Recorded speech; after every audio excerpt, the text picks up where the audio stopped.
dengan semua kompleksivitas yang ada saat ini, mulai dari sengketa, bukan sengketa ya, tetapi mungkin tumpang tindih lahan, tata ruang yang tidak jelas, apakah Puncak masih bisa diselamatkan?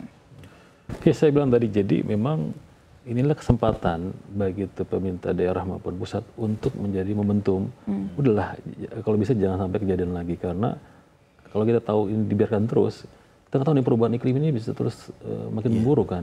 Mungkin dengan sekarang ini mungkin curah hujan terjadi di bulan Januari Februari puncaknya, tapi kita nggak tahu nanti seperti apa.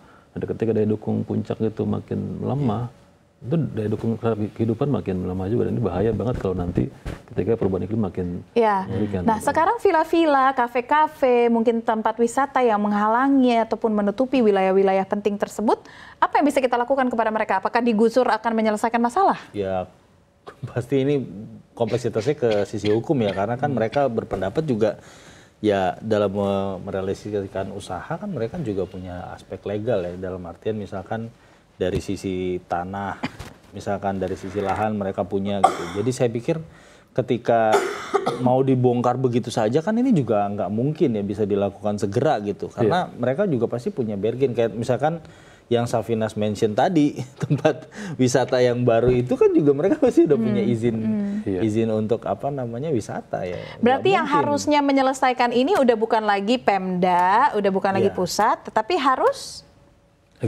negara mengurusi Puncak. Iya, karena ibaratnya Puncak itu sangat mempengaruhi daerah Jakarta yang kita tahu secara ekonomi itu 70% ekonomi Indonesia ada di Jakarta. Bayangin kalau terjadi kenapa-napa dengan Jakarta gara-gara lingkungan, akan seperti apa dampak ekonominya luar biasa. Misalnya contoh hari ini aja, banyak teman-teman kita yang ngantor terlambat atau cuma gara-gara mungkin tergenang di jalan atau banjir. Itu juga itu contoh kecil. Bagaimana kalau nanti ya amit-amit ya jangan sampai terjadi hal yang lebih mengerikan lagi gitu. Secara historis kita tahu terjadi dulu pernah ada letusan gunung Salak di ini memicu malaria di Batavia, karena apa yang terjadi di hulu itu akan berdampak ke hilirnya di wilayah Jakarta gitu. Artinya Puncak ini sangat strategis, makanya masuk dalam wilayah strategis nasional kan. Gitu. Oke, lantas langkah cepat apa yang bisa negara lakukan untuk hal ini? Ya, memang menggusur villa atau menertibkan bangunan-bangunan nggak bisa ilegal itu memang solusi jangka pendek, tapi yang perlu dibenahi adalah bagaimana menertibkan dasar hukum atau proses seperti sertifikasi lahan di Puncak itu yang selama ini kita nggak tahu. Ada juga lahan-lahan yang bersertifikat yang dulunya mungkin tanah negara gitu kan. Nah, ini yang harus ditertibkan dulu soal masalah basis hukum administrasi pertanahannya sih. Ini kompleks banget kalau urusannya tanah. Tanah tuh ya mafia, ya tanah yang tadi dibilang tanah negara ternyata dan segala macam. Ini PR besar loh. Apakah yakin pemerintah masih akan bisa memikirkan hal ini? Walaupun memang Puncak adalah akan memiliki dampak kepada Jakarta. Tetapi kan yang memiliki dampak kepada Jakarta nggak hanya Puncak. Apakah benar pemerintah negara mau benar-benar in charge untuk menyelesaikan masalah ini? Ini bukan hanya banjir bandang loh, ini urusan ekonomi loh. Iya. Karena dan ini kan udah tadi sempat Saf bilang juga ini isu yang sudah lama ya. Sebenarnya saya juga jujur ya belum pernah ya mendengar apakah Presiden Prabowo juga punya ada rencana aksi ya untuk permasalahan di Puncak ini. Kalau kita perhatikan kan aksi-aksinya kan misalkan dari sisi PJ Bupati waktu itu ya Pak, misalkan membersihkan tadi Safinas cerita di Gunung Mas itu ya.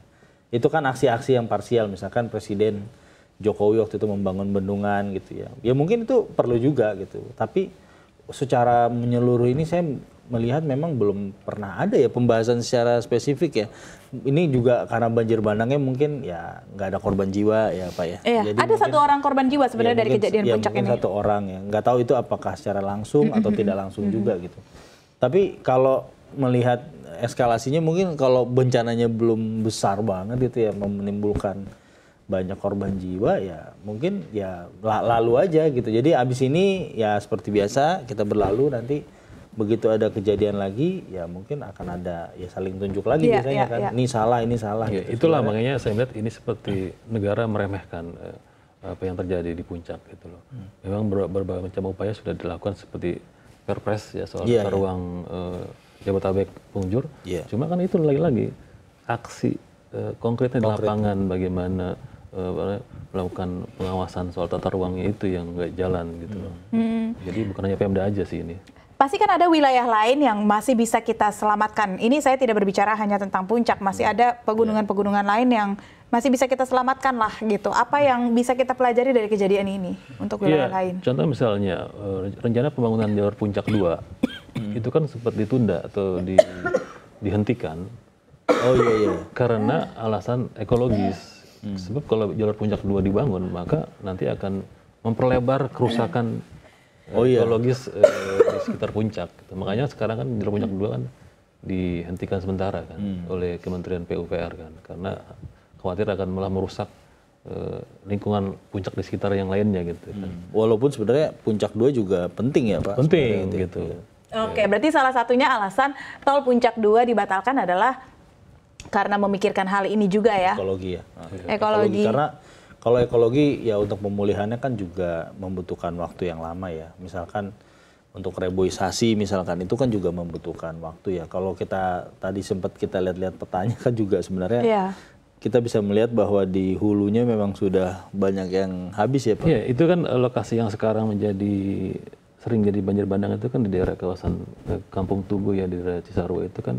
Kalau kita lihat di Google Map itu kan tingkat penggunaan lahan yang banyak lahan hutan yang sudah ditebang itu tinggi sekali di situ, bahkan itu sisi kalau istilah dalam kita kalau naik gunung itu namanya lerengan penggungan pasir Pangrango yang sisi utaranya memang di daerah Gunung Mas itu yang sudah makin botak gitu. Iya. Jadi sudah ya.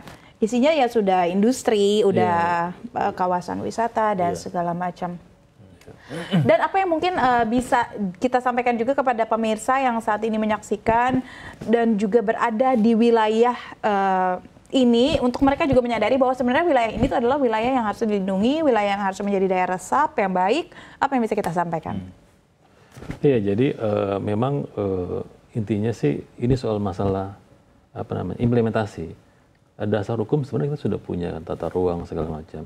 Tinggal bagaimana implementasi Pemda maupun negara dalam menegakkan tata ruang ini, itu aja sebenarnya sih. Gitu. Walaupun memang nanti dalam implementasinya akan berhadapan dengan publik, bagaimana nanti lahan mereka yang harus ditertibkan. Itulah yang memang butuh keberanian dan kemauan gitu. Keberanian dan kemauan itulah penting gitu.